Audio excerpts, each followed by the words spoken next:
Parmigiano Reggiano. Parmigiano Reggiano. Parmigiano Reggiano. Let me take a little sip out of water, yeah.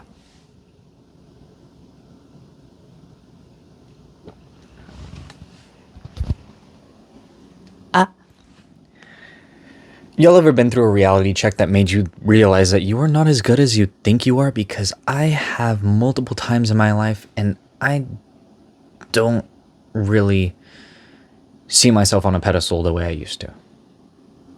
Thankfully, I don't see myself below a pedestal the way I used to. I'm in a neutral point, and that is thanks to humility. When you start to look at what it takes to be a better person, or at least improve your quality of life, you want to think about the aspects of what makes those kinds of people, what qualities they exhibit, whether it's kindness, whether it's patience, whether it is honesty, or in this case, humility. And humility is important for the fact that it is not putting yourself on a pedestal. It is recognition of your capabilities and your pride, but understanding where you actually stand among people and how we're all humans alike. It is not, getting ahead of yourself in terms of your capabilities or the things that you can or can't do. So, some examples. Let's say we get a new person at my job, right? And I'm helping them train. Humility could definitely come in the shape of I am teaching this person how to do a certain specific thing. And granted, sometimes I might even mess up the thing that I'm teaching them, and more hilariously, directly in front of them, right? And I could be like, oh, blah, blah, blah, this is annoying, or like, it's this stupid machine, it's messing me up, or something like that. Or I could be like, look it, I've been working here for way longer than you, and I still make these mistakes. It's funny, right? It's not that big of a deal, because for me, I've been working here for so long, and yet I'm not going to be perfect. There's always going to be moments, there's always going to be hiccups, and I could complain about it, or I could just laugh it off and realize that that was 5 seconds wasted. Time for another 5 seconds of fixing it, and then just doing even better than I did before, right? This is good for a couple of reasons, because for the person I'm training, it will make them feel more comfortable in the workspace. It will make them feel more comfortable making mistakes, which they are bound to, because this is a job that they are completely new to. It will make them feel more comfortable being vulnerable, because I showed vulnerability, meaning that they may be more vulnerable, and they might start asking questions which are going to be important for their growth, or they might even just come to you as an advisor, as somebody to trust and to help handle certain situations. And they might even reflect that on other coworkers, meaning this workplace is a place that is safe for me. I can, I can be myself here, right? Not that you should be entirely yourself, because there are some things that are best left off the workplace. I've learned that. That's my humility. Don't have certain conversations with certain people. Don't fall in love with your coworkers. Whoops. And I could use that example, but I'm not going to use that example. I'm going to use a different example. 2 years ago, I am a car boy, right? I like cars. I like going fast. 2 years ago, I was so much less knowledge about cars and driving dynamics the way I am now. And I was driving a car that did not have ABS, anti-lock braking system, meaning that if you want to stop quickly, you have to pulse the brakes, because what's going to happen is it doesn't have that ABS, meaning that the brakes are going to lock up And if the brakes lock up, it is going to go in a straight line, assuming you're like slamming on the brakes, right? And I did it. I knew like how to pulse the brakes, but I didn't know how to do it in the moment, and I didn't think about it, right? Because the whole situation happened fast. Long story short, I got into an accident. Me, who's, oh, I'm bragging, I'm like car kid, I love going fast and blah blah blah, and look at how good of a driver I am, was stunned by this situation because my ego was shoved in my face, and I was like said like, hey, listen, you don't know how to drive as good as you thought you did. It was that simple. And it was funny because obviously me, who was so prideful, was like sitting there just being like, yeah, I hit somebody. And in the moment, it wrecked me, right? And in the moment, I could have started blaming everything. I could have blamed the asphalt on the road. I could have blamed the other driver. I could have blamed the car for not having ABS. I could have blamed weather conditions. I could have blamed the speed of other cars. I could have blamed so much except for myself. And in that moment, I was torn up because I was blaming myself the entire time, right? Not the best in the case of the example, because the initial hurt was just fault. But the secondary hurt was not hurt, I should say. It was more of a necessity, and that was taking responsibility. So dad goes like, what'd you do? And I said, I was going faster than I should have, and then I slammed on the brakes. It was like, you know not to do that, right? You know not to do that now, right? I'm like, yeah. It hurts. It hurt like a motherfucker. And because I knew I was doing something that I shouldn't have been doing in the first place, right? Luckily, nobody was injured. It was just an accident. And I grew from it. But it stung. It stung my ego.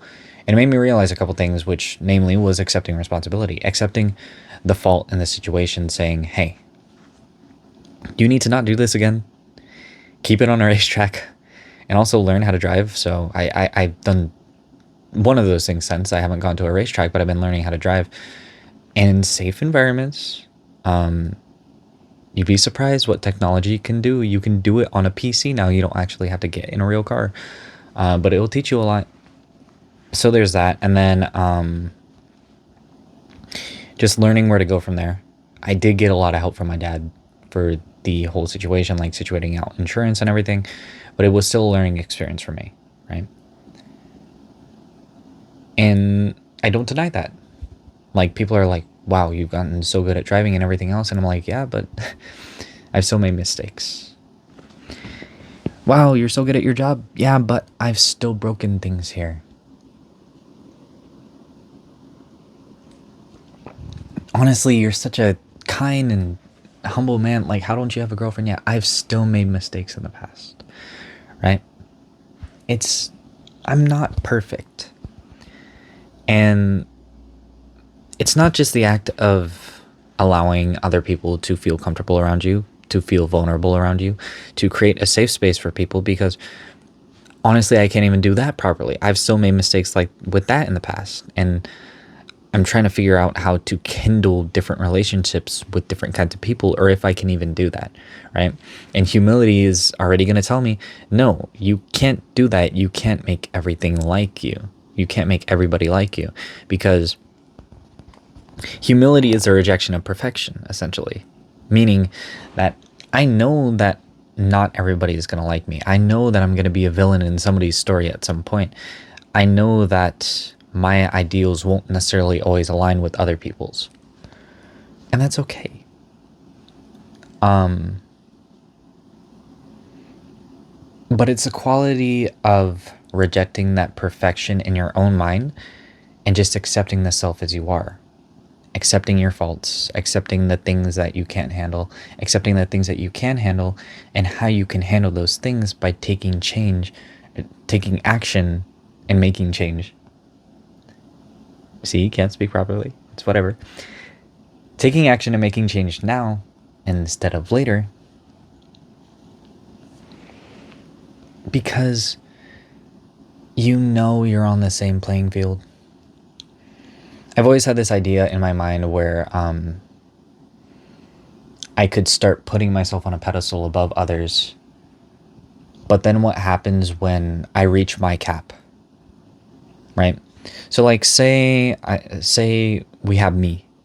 I'm good at, let's say, drawing, because I really like to draw. And then say down here we have Bob, right? And I'm up here and I'm like, I'm bragging, I'm so much better than you, Bob, and everything else. And I'm not, like trying to make friends with him. I'm not talking with him. I'm not doing anything. Bob starts to go up, and I'm going up a little bit, but I stop right here, right at my eye level. That way I could keep it as a reference. I'm right here. Bob starts to go up, then up, then up, and his skills as an artist are like way up here, and here I am down here still. And I've reached my cap. I don't know what I could do to improve my art style, but clearly Bob has become better than me because he's studying, or he recognizes something that I don't recognize. He sees something that I don't see. He's been trying out a technique that I don't see. How'd you get up there? How'd you do it? Bob says, I don't know, man. I thought you were better than me. Don't you know? Shouldn't you know? How did I do it? You see the issue right there? The more you let your ego control yourself, the more you let your perfection control yourself, the more you inflate your sense of self, you're never going to actually recognize where your failure lies, and you're not going to accept it or appreciate it when it's telling you could improve. Because I'm going up like this, Bob's going up like this, and guess what? Bob surpasses me at some point, and he who I could have learned from, he who I could have talked to, now doesn't want to talk to me because I pushed him away by being an asshole. That's an example of where the opposite of humility lies, right? I think of it like the idea of chivalry, where it's like two dudes are going at each other with swords, and then one of them takes the other guy down, and that guy gets back up and he like smiles and he like shakes his hand and he's like, you're gonna teach me how to do that someday, right? It's like that. It's not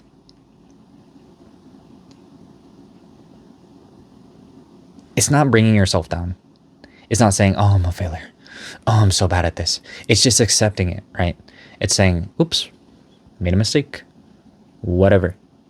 How can I learn from it? What can I change? Is there anything I could do differently? Do I have to stay in this position forever, or is there a way out? Is there a way out? Can you change anything?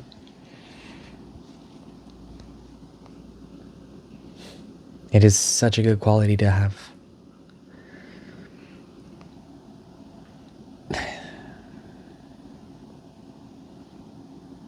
And when you think about it with more depth too, right? If you're really aiming to just be a better person, if you're really aiming to be more sociable, if you're aiming to be attractive, right? And I don't like the idea of changing for other people. I like the idea of changing for myself in the sense that I could provide to other people, but not in the sense of to manipulate other people, right? And I don't mean this in the manipulative sense. I just mean this in the sense of, if you're able to help somebody, when I say this, it can be so attractive to show humility when you make a mistake, because if you're not just raging out at that mistake and then just throwing a temper tantrum, that already in itself shows maturity. And B, your ability to overcome your ego will probably lead to quicker solutions. And that is something that a lot of people actually find attractive, even if we don't verbally state it. It is something that like humans are genuinely attracted to, is our ability to solve problems, right? So the person who shows humility is saying like, oh crap, I did this. And this could be a case of like, let's go back to art, right? Let's say I accidentally spill paint on a canvas. That would destroy a lot of people, right?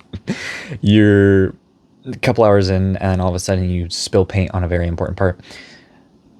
The artist who shows humility, no, let's start with the unhumbled artist first. This is their first time being humbled, is spilling that paint. They're like, oh crap, they might freak out, they might throw a tantrum, they might just ditch the project, or they might stop working on it entirely just because they think like it's not salvageable, it's not worth it anymore. Meanwhile, the artist who shows humility might do a couple things. They might just be like, oh, well, I have to do this, and I have to do, oh, I didn't mean to do this, but you know what? I want to finish this piece, right? So it might mean like cleaning up the paint first, and then it might mean being able to refill in the details. And if you're lucky, you might spill paint in an area that would be very interesting to add a splotch of detail that doesn't match the rest of the piece. If you really want to talk about it, let's talk about color contrast, right? Let's say you're trying to add orange hues into this painting, and you accidentally spill that orange hue on a blue can. Like, let's say, sorry. Let me backtrack. Let's say you have a blue dominated painting, right? It's got a lot of blue values on it, and you want to add in contrast by adding orange hues. And so you have this orange paint bucket near you, and then you accidentally spill that orange paint on an area of the painting which you originally didn't want to spill it. What happens if that orange paint in that area actually looks really cool and it offers good composition to the rest of the painting? You might want to keep that, right? And it takes the artist's eye to reduce your sense of perfection, to like look at the situation and say like, wait, maybe this isn't that bad. Maybe I can work with this, actually. Maybe I can make something, maybe I can make good of this situation instead of, being upset by it. Because the show's still going to move forward. Time's going to pass anyways. You still got stuff to do. Might as well make the best of it. And that's something that humility teaches you, is because in my mind, I think I already said this. It's essentially not letting your ego control you, right? Yeah. It's good to have ego. It's good to have confidence. But with that comes awareness. And humility will teach you how to be aware of when you just need to drop your guard and say, you know what? It's all right. It's okay. It's not that big of a deal. That's what humility is.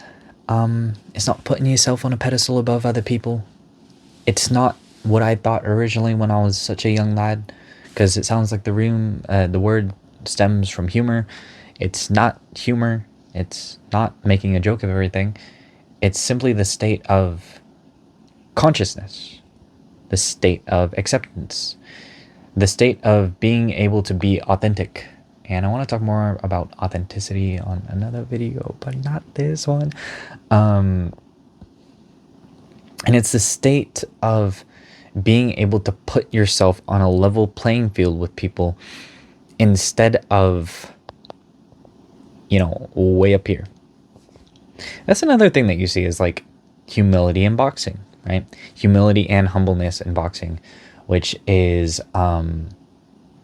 if you've ever heard, the stereotypical quote by a coach who's talking to his chap, right? The kid he's supposed to be training. And he's like, hey, never doubt your opponent because you never know what they can do. That's exactly what it is. And so when your ego's like up here is like, I'm way better than him and everything else, and he doesn't know what's coming to him.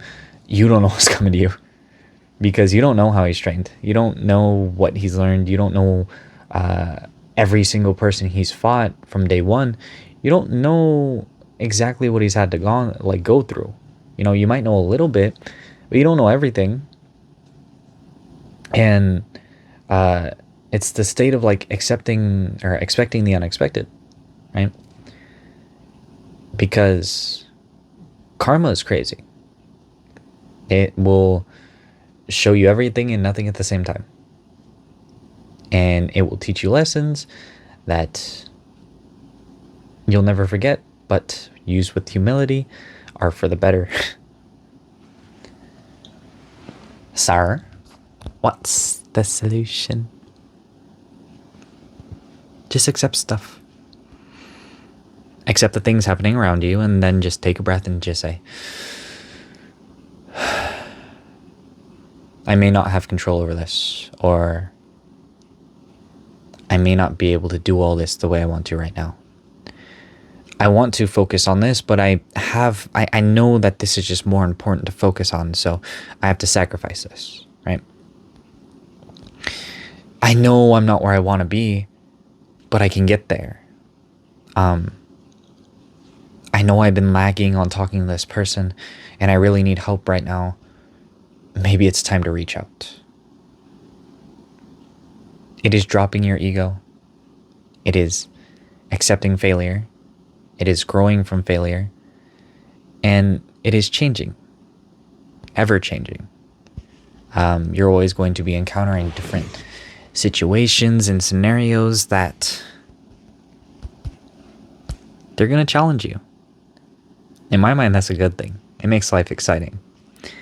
I like being thrown things that I'm not familiar with. Maybe not for extended periods of time, but for like short periods where it's like, okay, this is manageable and I'm not getting hurt that much. I love a good challenge. Something that really makes my synapses just beep, beep, beep, beep, you know? And that's my way of saying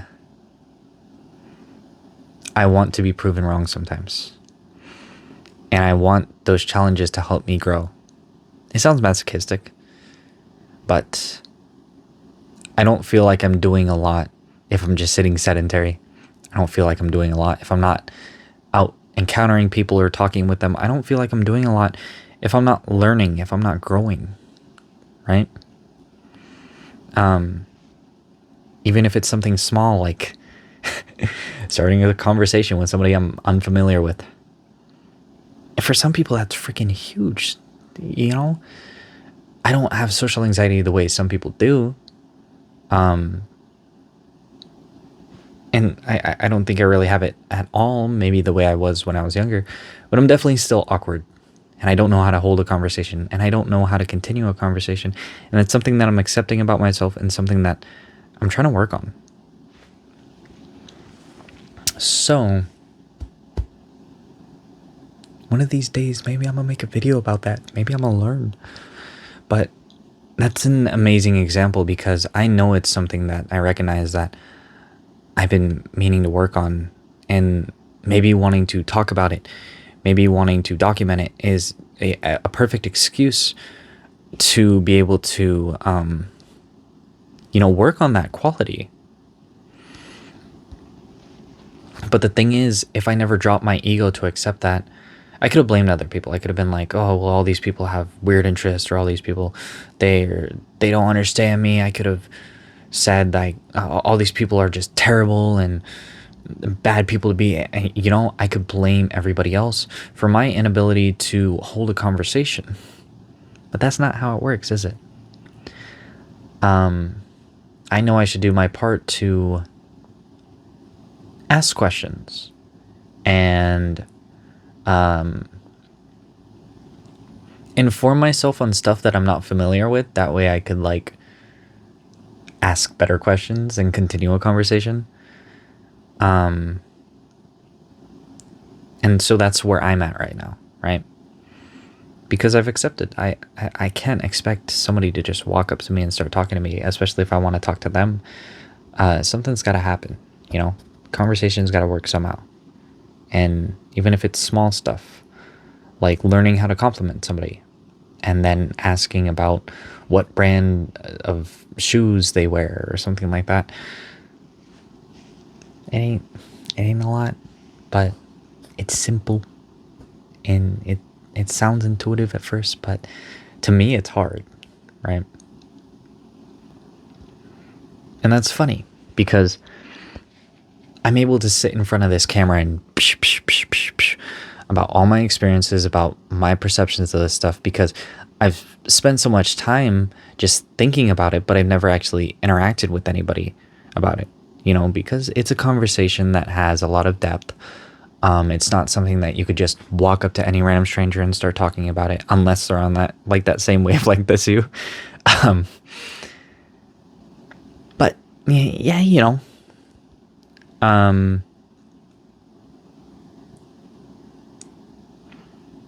so yeah, I'm able to talk in front of a camera, and I'm able to keep sentences going. I'm able to come up with examples and ideas that support my belief and the thesis of the conversation that I originally started for the topic, which is humility. But I still struggle to carry a conversation in real life. That's funny. Isn't it ironic? And I'm working on it, you know? Because I don't blame anybody else. And I don't necessarily blame myself. It's circumstance. I don't know a whole lot about other people's interests, let alone how to ask about it, because I wasn't very social when I was young. It's just how it is. And I'm not going to complain about it. It's whatever. So yeah, that's my view on humility. I think it's important for a multitude of reasons. And like I said, if you guys are trying to learn about yourself, if you're trying to learn about your circumstances, if you're trying to better yourself as a person, or if you're looking to just have a good conversation like this, you know, drop comments down in the comment section, you know, interact with me. I'd love to talk with you guys more on it and just hear about how you're feeling, because in my mind, it's these conversations like this that really help me to grow the most. It gives me perspectives that I'd otherwise lacked because I wasn't getting this kind of feedback from other people. Like I said, how do you introduce a conversation with this much depth to somebody? You don't. It just happens, right? But in this way, I'm more able to find you guys and you're more able to find me, because one of us is looking for that depth. One of us is looking for that conversation. So yeah, say something down below. I don't know. All right. But I hope you guys got, you know, what you needed from this video. And if you're growing, I hope you're growing one step every day. Hope you're doing good. And I appreciate y'all, you know.